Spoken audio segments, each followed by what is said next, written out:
Morning! Breakfast ako guys. Oh, alam niyo ba anong breakfast ko? Ayan guys. Oh.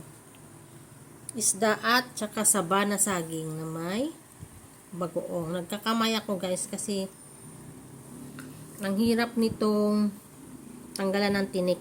Ayan.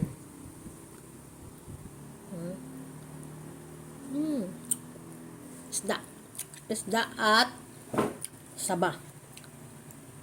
Sasaw-saw ko yan dyan.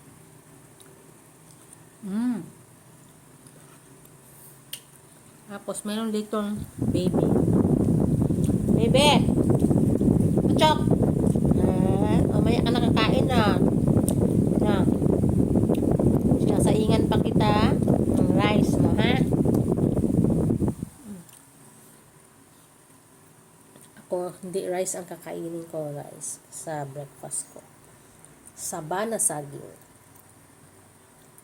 At saka fish. Mamaya na ako magugulay.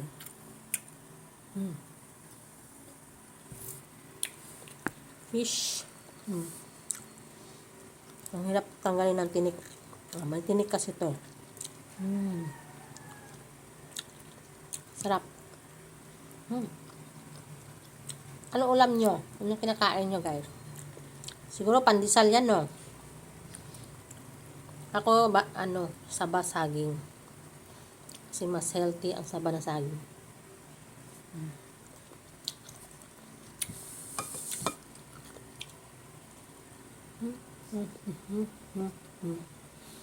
Yum, yum. Ito yung isda, oh. Maliliit lang siya. Hindi to tamban. Malang ano to? Salinyasi. Bye! Pa-follow and share.